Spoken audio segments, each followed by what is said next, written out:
ಅಲ್ರಿ ನಾವು ಪ್ರಶ್ನೆ ಮಾಡೋಣ ಯಾಕೆ ಎದ್ದು ಹೋದ್ರು? ಹೌದೇನ್ರಿ? ಹಿಂಗೆ ಬೆಳಿಗ್ಗೆ ನೀವು ಪ್ರಶ್ನೆ ಮಾಡಿರಿ? 12ವರೆಗೆ ಡ್ಯೂಟಿ ಮ್ಯಾಗ ಬಂದಾರ ಅವರು.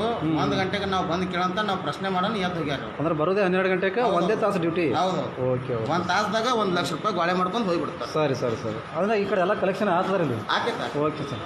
ಸರ್ ನೀವು ಬಂದಂಥ ಕೆಲಸದ ಯಾವ ಕೆಲಸದ ಮೇಲೆ ಬಂದಿರಿ ಸರ್? Marriage registration. ಹಾಂ, ಏನು ಕೆಲಸ ಐತೆ ಸರ್? ಆಗಿಲ್ಲ ರೀ, ಅವ್ರು ಎದ್ದು ಹೋಗ್ಬಿಟ್ಟಾರ್ರಿ. ಸಾಹೇಬ್ರು ಬರುತ್ತಾನೆ ಮಾಡೋದಿಲ್ಲ ಅಂತಾರೆ. ಇವತ್ತೇನು ರಜೆ ಏನು ಸರ್? ಏನು ಗೊತ್ತಾಗಿಲ್ಲ. ಏನು ಅವರು ಸ್ವಯಂ ಘೋಷಿತ ರಜೆ ಮಾಡ್ಕೊಂಡ್ರಿ. ಸ್ವಯಂ ಘೋಷಿತ ರಜೆ. ನಿಮ್ದು ಯಾವ ಕೆಲಸಕ್ಕೆ ಬಂದಿದ್ರಿ ಸರ್? ನಾವು ಒಂದು ಮ್ಯಾರೇಜ್ ರಿಜಿಸ್ಟ್ರೇಷನ್ ಐತ್ರಿ. ಏನಾಗಿದ್ರಿ ಸರ್? ಏನು ಗೋಲ್ಮಾಲ್ ಮಾಡ್ಯಾರಿ? ಗೋಲ್ಮಾಲ್ ಮಾಡ್ಯಾರ. ಈಗ ಅದು ವ್ಯಾಪ್ತಿಯೊಳಗೆ ನಮ್ಮ ವ್ಯಾಪ್ತಿಯೊಳಗೆ ಬರೋದಿಲ್ಲ, ನಾವು ಮಾಡೋದಿಲ್ಲ ಅಂತಾರ್ರಿ. ಅದು ವ್ಯಾಪ್ತಿಯೊಳಗೆ ಬರಲಾರ್ದು ಒಂದು ಮ್ಯಾರೇಜ್ ಮಾಡ್ಯಾರ. ನನ್ನ ಬಳಿ ಡಾಕ್ಯುಮೆಂಟ್ ಅದ. ಇದು ರೊಕ್ಕ ಕೊಟ್ರೆ ಅಂತೇಳಿ ಮ್ಯಾರೇಜ್ ಮಾಡ್ತಾರ ಅವ್ರು. ನಾವು ವಕೀಲರಿದ್ದೇವೆ, ನಾವು ರೊಕ್ಕ ಕೊಡೋದಿಲ್ಲ. ಇದು ವ್ಯಾಪ್ತಿಯೊಳಗೆ ಬರೋದಿಲ್ಲ, ನಾ ಹಂಗಾಗಿ ಮಾಡೋದಿಲ್ಲ. ಹಿಂಬರ ಬರೆದು ಕೊಡ್ತೀನಿ ಅಂತಂದು ಕೂಡ್ಸ್ಯಾರ. ಇನ್ನು ಹಿಂಬರನೂ ಕೊಟ್ಟಿಲ್ಲ. ಈಗ ನಾ ಮುಂಜಾನೆ 10 ಗಂಟೆ ಹಿಡಿದು ಇಲ್ಲಿ ಕೂತೀನಿ. 4 ಗಂಟೆ ಆಯ್ತು. ಸರಿ ಸರ್. ಈಗ ಅವ್ರು ಕಾಣೆ ಆಗ್ಯಾರಲ್ಲ ಸರ್, ಈಗ ಹೆಂಗೆ ಮಾಡಿದ್ರು?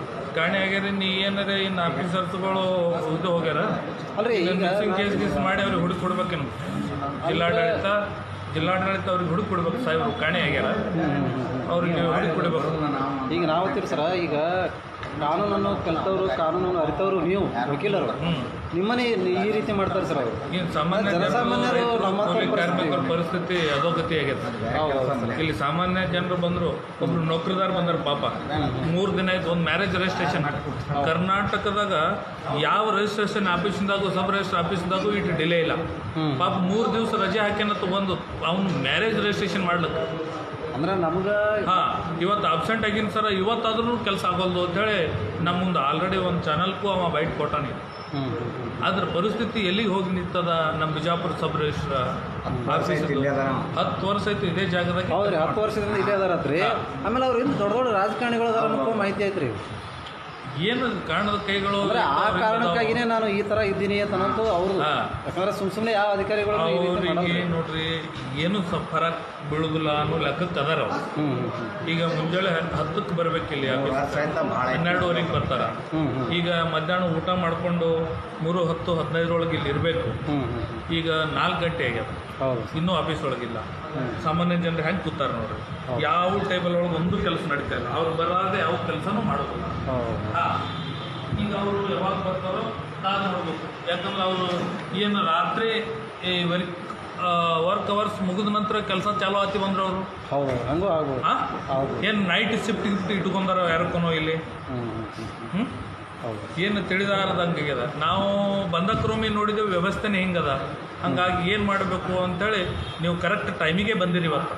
ಸರಿ ಸರ್. ಇಲ್ಲಿ ಏನು ಬಂದಾರ ಇವತ್ತು ಕೆಲಸಗಾರರು, ಅವರು ಸುದೈವ ಯಾರಕ್ಕೂ ನೀವು ಕರೆಕ್ಟ್ ಟೈಮಿಗೆ ಬಂದು ಸಿಕ್ಕು ಕರೆಕ್ಟ್ ಮಾಡಿರಿ. ನೋಡ್ಬೇಕು, ಇನ್ನು ಕಾದು ನೋಡಬೇಕು. ಎಚ್ಚೆತ್ಕೊಳ್ತಾರೋ ಏನು, ಈ ವ್ಯವಸ್ಥೆನೇ ಹಿಂಗೆ ಅದ, ನನಗೆ ಯಾರು ಏನೂ ಮಾಡ್ಲಿಕ್ಕಾಗಲ್ಲನೋ ಒಂದು ಇದ್ರೊಳಗಿರ್ತಾರೋ ನೋಡ್ಬೇಕು. ಸರಿ ಸರ್. ಈಗ ನಾವು ಇವತ್ತು ಲೈವ್ ಮಾಡಿದ್ದೀವಿ ರೀ. ಇದರ ಪರಿಣಾಮವಾಗಿ ಸೋಮವಾರ ದಿವಸ ಒಂದು ಸ್ವಲ್ಪ ಹೊತ್ತು ಇದರ ಪರಿಣಾಮ ಏನು ಆಗ್ತಾನೋ ಸ್ವಲ್ಪ ತೋರಿಸ್ಕೊಡ್ತೀವಿ ಅವ್ರಿಗೆ. ಆಯ್ತು. ಇದ್ರ ಮೇಲೆ ಅವ್ರು ಸರಿಯಾಗಿ ವರ್ಕ್ ಮಾಡೋದು ಸರಿ ರೀ. ಮುಂದೆ ಕಾನೂನು ಹೋರಾಟ ಏನು ಮಾಡಬೇಕು ಅದನ್ನು ಮಾಡೋಣ ರೀ. ಸರ್, ತಮ್ಮ ಹೆಸರು ರೀ? ಮಲ್ಲು ಬನ್ಸೋಡೆ ಅಂತ ಹೇಳಿ, ವಕೀಲರು, ಬಿಜಾಪುರ. ಹೌದು. ತಮ್ಮ ಹೆಸರು? ರವೀಂದ್ರ ವಾಘಮಾರಿ, ವಿಜಯಪುರ ವಕೀಲರು, ಅಡ್ವೊಕೇಟ್. ಸರ್, ತಮ್ಮ ಹೆಸರು? ಸರ್, ಉತ್ತಮ್ ಹೊಸಮನಿ, ವಕೀಲರು, ವಿಜಯಪುರ.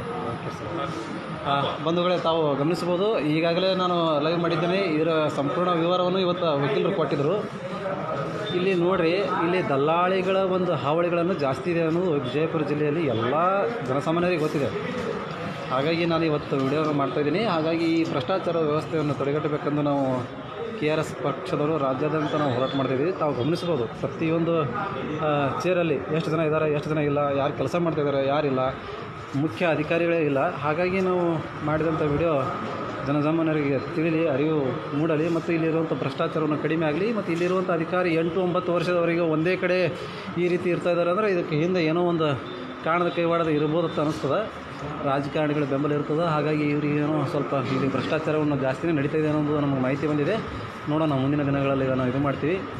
ನಮಸ್ಕಾರ ಬಂಧುಗಳೇ, ಮತ್ತೆ ಮುಂದಿನ ಲೈವಲ್ಲಿ ಬಿಟ್ಟಿರ್ತೀನಿ. ಧನ್ಯವಾದಗಳು.